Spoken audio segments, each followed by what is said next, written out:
नमस्कार दोस्तों, जैसे अंगूर सिकुड़ कर किशमिश बन जाता है, वैसे ही मून भी सिकुड़ रहा है। अब यह कोई बकैती नहीं है, यह कहना है नासा का। जनवरी 2024 में पब्लिश एक रिसर्च आर्टिकल में इस बात का दावा किया गया है कि मून सिकुड़ रहा है। इसका साइज धीरे धीरे कम होता जा रहा है। अब देखिए, जहां एक तरफ यूएस चांद पर कॉलोनी बनाकर लोगों को बसाने के सपने देख रहा है, वहीं दूसरी तरफ नासा की यह रिसर्च इस प्लानिंग पर ही कई सवाल खड़े कर रही है। तो आखिर क्या है माजरा? क्यों सिकुड़ रहा है मून? क्या खत्म हो जाएगा चांद का वजूद? क्या आने वाले समय में धरती पर भी कोई खतरा है? क्या आने वाले समय में हम चांद पर नहीं जा पाएंगे? चलिए समझते हैं आज के इस वीडियो में। According to a new study, moon is shrinking. Unfortunately, we are slowly crushing it. Some of the shrinking process is What's happening to our often misunderstood neighbor? Actually, a molten world. दोस्तों, आज से करीब 450 करोड़ वर्ष पहले एक बड़ा सा ग्रह पृथ्वी से टकराया था। टक्कर इतना भयंकर था कि बहुत सारा मलबा पृथ्वी के चारों ओर फैल गया और धीरे धीरे एक जगह जमा होने लगा और मून का रूप ले लिया। मतलब चांद का धरती के साथ रिश्ता काफी पुराना है और शायद इसी कारण से हम धरती को माँ और चांद को मामा कहते हैं। तो ये तो हो गया चलो चांद के बारे में, पर आखिर ये सिकुड़ क्यों रहा है? देखो, इसके दो कारण हो सकते हैं। पहला, जब मून बन रहा था तो बहुत सारे एस्टेरॉइड और मीटियोर इससे टकराए थे।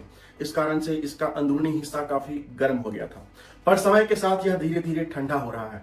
यह अपनी गर्मी स्पेस में खो रहा है।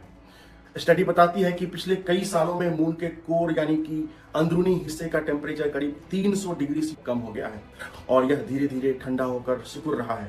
ठीक उसी तरह से जैसे एक बड़े से बलून को अगर आप हवा में छोड़ दोगे तो वह धीरे धीरे ठंडा होने लगता है और सिकुड़ने लगता है, और यही हो रहा है मून के साथ। साइंटिस्ट्स बताते हैं कि पिछले कई वर्षों में मून का साइज करीब 150 फीट तक कम हो गया है। अब यह नंबर शायद आपको बहुत छोटा लग रहा हो, पर इसके परिणाम बहुत गंभीर हो सकते हैं। अब इसके बारे में हम बाद में बात करेंगे। पहले हम ये समझ लेते हैं कि मून के सिकुड़ने का दूसरा कारण क्या है। मून के सिकुड़ने का दूसरा कारण है मून और अर्थ के बीच का टाइडल फोर्स, यानी कि ज्वारीय बल। अब जरा इस टाइडल फोर्स को समझ लेते हैं। ये देखो, मून अर्थ के अराउंड चक्कर लगाता है कुछ इस तरह से।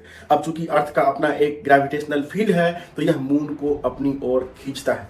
देखो, यहां समझने वाली बात यह है कि मून का जो हिस्सा अर्थ के करीब होगा उसे अर्थ ज्यादा फोर्स से खींचेगा अपने तरफ, और जो हिस्सा मून का अर्थ से दूर होगा उस पर कम फोर्स लगेगा अर्थ के द्वारा। अब इस बात को समझाने के लिए हमने मून पर 3 अलग अलग पॉइंट्स बना दिए हैं। अब देखो, ये पहला पॉइंट अर्थ के सबसे करीब है, तो इस पार्ट को अर्थ ज्यादा फोर्स से अपनी तरफ खींचेगा और इसलिए यहां पर हमने एरो का साइज थोड़ा बड़ा कर दिया है।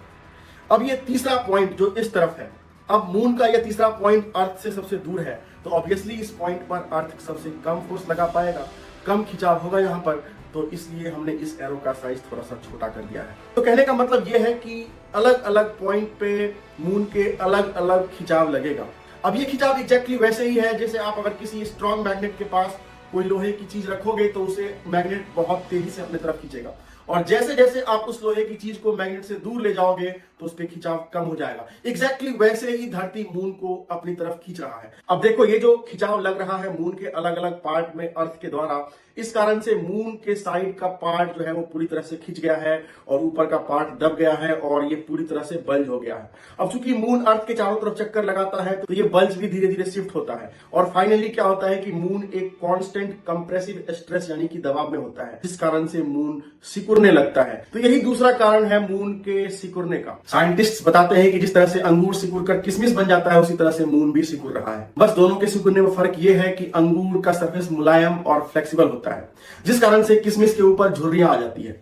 वहीं दूसरी तरफ मून का सरफेस मुलायम नहीं है बल्कि हार्ड है और वह सिकुड़कर टूट रहा है। उसके ऊपर दरारें आ रही है, फॉल्स बन रहे हैं, और जब ये फॉल्स एक दूसरे से टकरा रहे हैं तो वहां पे लैंडस्लाइड हो रहा है और वहां पे भूकंप भी आ रहे हैं, जिसे हम कहते हैं मून क्वेक, और फाइनली मून सिकुड़कर छोटा हो रहा है। नासा के लूनर सैटेलाइट एलआरओ के द्वारा 1969 से 1977 के बीच बहुत सारी इमेज ली गई थी, जिसके एनालिसिस से पता चलता है कि मून के ऊपर बहुत सारे फॉल्स क्रिएट हो चुके हैं। वहां पे जो फॉल्स क्रिएट हो रही है वो एक दूसरे से टकरा रहे हैं, जिस कारण से वहां पे लैंडस्लाइड हो रहा है और कुछ पावरफुल मून क्वेक्स भी आ रहे हैं। मोटे मोटे तौर पर आप ऐसे समझो कि 1969 से 1977 के बीच अपोलो मिशन के समय जो सिस्मोमीटर्स लगाए गए थे मून के ऊपर, उसके द्वारा करीब 8 साल में 7000 से अधिक बड़े मून क्वेक्स रिकॉर्ड किए गए। तो कहने का मतलब यह है कि मून पर 2 चीजें एक साथ हो रही है, एक तो यह ठंडा हो रहा है और दूसरा टाइडल फोर्स, और इन दोनों कारणों से मून सिकुड़ता जा रहा है। तो अब बड़ा सवाल यह है कि इन सब चीजों का हमारे धरती पर क्या इंपैक्ट पड़ सकता है। जनवरी 2024 में पब्लिश इस रिसर्च में बताया गया है कि मून के साउथ पोल पर बहुत सारे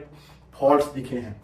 अब साउथ पोल वही जगह है जहां पे चंद्रयान 3 के दौरान विक्रम की लैंडिंग हुई थी, और मून के साउथ पोल पर ही नासा के मिशन आर्टेमिस 3 की भी लैंडिंग होनी है 2026 या 2027 में, और इसी जगह पर नासा इंसानी बस्ती बनाने की योजना भी बना रहा है। तो ऐसे में इस तरह की घटनाओं से नासा के फ्यूचर मून मिशन को भी थोड़ा बहुत झटका लग सकता है। बाकी साइंटिस्ट बताते हैं कि इन घटनाओं का धरती पर होने वाले हाई टाइड्स और लो टाइड्स पर कोई खास प्रभाव नहीं पड़ने वाला है।